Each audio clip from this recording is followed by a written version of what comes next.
Last time we checked in, you got to watch our ducks go from this to this. And with all that growth in just 1 week, we knew that our ducks were going to need more room. And soon. While it's possible to keep them locked up in a relatively small space at night, it's not a good idea to let them be there 24/7. So to solve this problem, we decided to get some more of our drop cloth and lay it out on the front porch, and grab my grandma's old baby prison and make our ducks a little yard.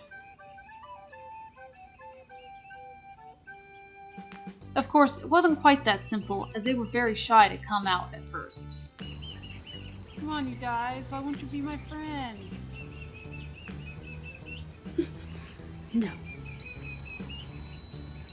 Why don't you come out? You're just gonna sit there. You're like, nope, the greens won't do it either. So we decided we were just gonna have to try pulling them out manually. Come on. And that went about as well as you expected it would. Come on.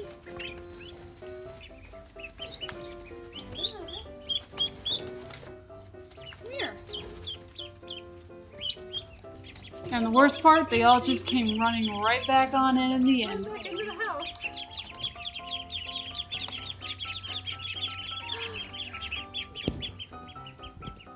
You guys.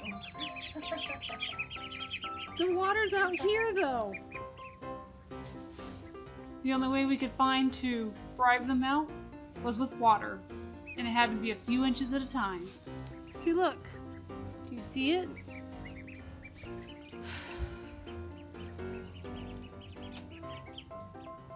Ducks don't like change.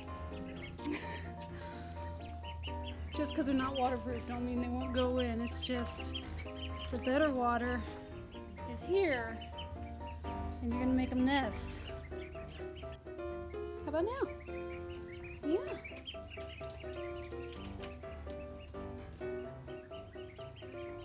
It's safe.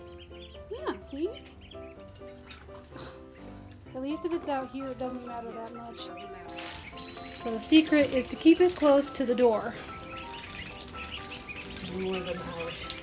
And lure them out, yeah. Also, hot.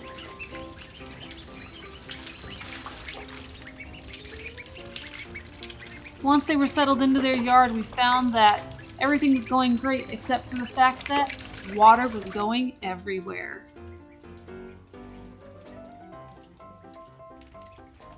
We worried that if we were gone for even a couple of hours, they would spill all their water on the ground or make it completely gross and dirty, so we decided to bring out the nipple system.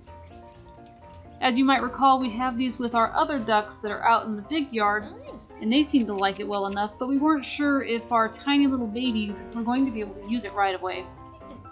But luckily for us, they love nipples.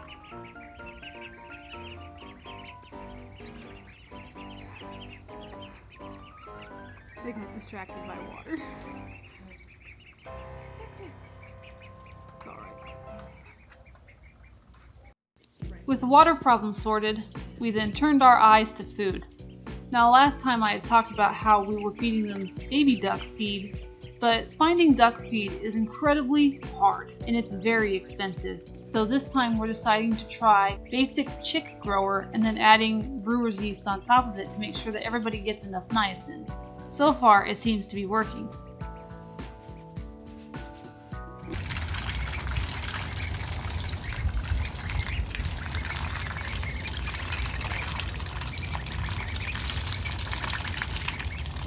Over the course of the first month, our ducks got to experience their first rain, and of course we sprung leaks to catch the drips.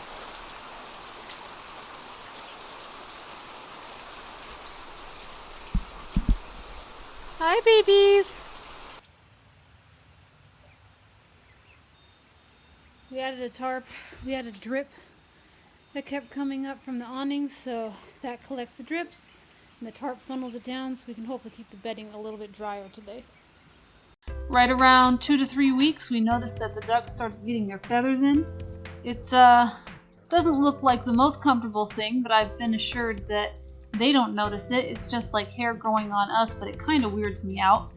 They went through several phases of half down and half feather, and I do admit it's a very efficient way of having your feathers come in because the bottoms come in first, the place where you're going to need that waterproofing the most. What? Huh?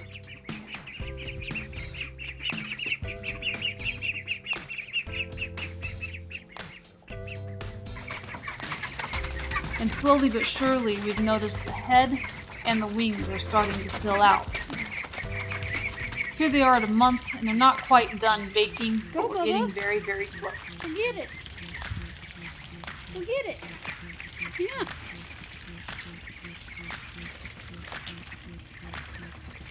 And now, here's some B-roll.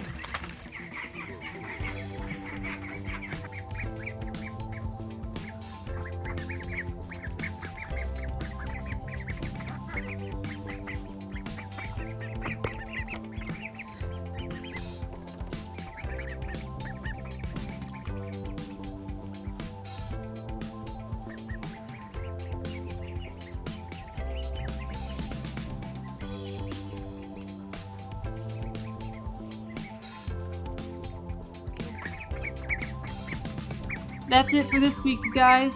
If you like this video and want others to see it over on YouTube, please hit the like button. And if you're not already, please subscribe. And if you can't tell, our ducks are already starting to outgrow this enclosure, so you know what's coming next time.